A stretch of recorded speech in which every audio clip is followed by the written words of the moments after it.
everyone, I'm Kritika Priya from Krishna Naturopathy and Yoga Medical College. எப்பா என்ன வெயிலுங்க.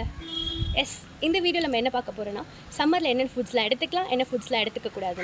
நார்மலாக பார்த்தீங்கன்னா சம்மரில் பாடி டெம்பரேச்சர் வந்து ரொம்பவே அதிகமாக இருக்கும். ஸோ அதை கோப்பப் பண்ணக்கூடிய ஃபுட் சப்ஸ்டன்ஸை தான் நம்ம டெய்லி எடுத்துக்கணும். மெயினாக பார்த்தோம்னா தண்ணி வந்து 2 to 3 லிட்டர்ஸ் மஸ்ட்டுங்க. கண்டிப்பாக 2 to 3 லிட்டர்ஸ் எடுத்தே ஆகணும்.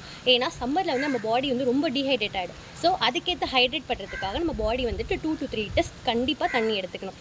ஃப்ரூட்ஸ்ன்னு பார்த்தீங்கன்னா மெயினாக குக்கும்பரில் பார்த்தீங்கன்னா 96.7% ஆஃப் வாட்டர் வந்து ப்ரெசன்ட் ஆயிருக்கு. அது போக வாட்டர் மெலானில் பார்த்தோம் அப்படின்னா 91.5% ஆஃப் வாட்டர் ப்ரெசன்ட் ஆயிருக்கு. அதே மாதிரி pomegranate, apple, pineapple, lemon, Goa இதெல்லாமே வந்து நம்ம ஃப்ரூட்ஸ் வந்து இந்த வெயிலுக்கு எடுத்துக்கலாம். அது போக வந்து வெஜிடபிள்ஸ் என்னென்னு பார்த்தீங்க அப்படின்னா புடலங்காய், பூசணிக்காய், நீர்க்காய்கறிகள் அதிகமாக எடுத்துக்கணும். இது போக வந்துட்டு நமக்கு சம்மரில் கிடைக்கக்கூடிய இளநீர், மோர், நுங்கு இதெல்லாம் நம்ம பாடிக்கு எடுத்துக்கிட்டால் ரொம்ப நல்லது இந்த சம்மர் சீசனுக்கு.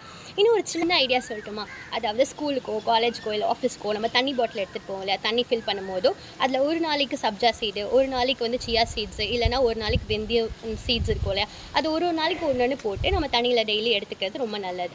இதெல்லாமே வந்து சம்மர் சீசனுக்கு என்னெல்லாம் பண்ணலாம் அப்படின்னு சொன்னது. முக்கியமாக நம்ம வீட்டில் சொல்லுவாங்களே சம்மர்னால் போய் எண்ணெய் தேய்ச்சி குளிக்கணும் அப்படின்னு, வாரத்தில் ஒரு நாள் கண்டிப்பாக எண்ணெய் தேய்ச்சி குளிங்க. இது சம்மருக்கு வந்து ரொம்ப நல்லது. நெக்ஸ்ட் என்னென்னா சம்மரில் வந்து என்னெல்லாம் பண்ணக்கூடாது அப்படின்னு பார்ப்போமா. மெயினாக நம்ம என்ன பண்ணுவோம், வீட்டுக்கு வந்ததுமே ஐஸ் வாட்டர் எடுத்து சில்லுன்னு குடிப்போம். அதுதான் நம்ம பண்ணுறது தப்புங்க. ஏன் அப்படின்னா அந்த ஐஸ் வாட்டர் வந்து நம்ம குடிக்கிறதுனால சரௌண்டிங் டெம்பரேச்சரும் அதிகமாக தான் இருந்திருக்கும், நம்ம பாடி டெம்பரேச்சரும் அதிகமாக தான் இருக்கும். அப்போது நம்ம இந்த ஐஸ் வாட்டரை எடுத்துக்கும் போதோ நம்ம பாடியில் வந்து பிளட் வெசல்ஸ், சின்ன பிளட் வெசல்ஸ் எல்லாமே வந்துட்டு வாசோ கன்ஸ்ட்ரிக்ஷன் ஆகி அதெல்லாம் பர்ஸ்ட் ஆகக்கூடிய வாய்ப்புகள் அதிகமாகவே இருக்குது.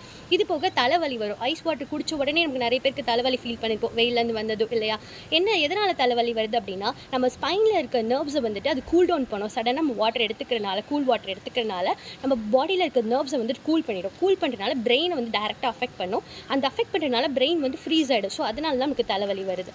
இது தென் நேச்சுரலாக அப்சர்வ் பண்ணக்கூடிய நியூட்ரியன்ஸுமே அதை வந்துட்டு அப்சர்வ் பண்ண விடாமல் தடுக்குது. ஸோ இனிமேல் இந்த கூல் வாட்டர் குடிக்காதீங்க வெயிலேருந்து வந்ததுமே. வேறு என்னென்ன ஃபுட்ஸ்லாம் எடுத்துக்கக்கூடாதுன்னு பார்த்தோம் அப்படின்னா நான்வெஜ் ஃபுட்ஸ் எடுத்துக்கக்கூடாது, ஸ்பைசி ஃபுட்ஸ் எடுத்துக்கக்கூடாது, ஆயிலி ஃபுட்ஸும் எடுத்துக்கக்கூடாது. ஸோ எதெல்லாம் சாப்பிடணும், எதெல்லாம் சாப்பிடக்கூடாது நம்ம தெரிஞ்சுக்கிட்டோம் இல்லையா. ஸோ இதை ஃபாலோ பண்ணுங்கள்.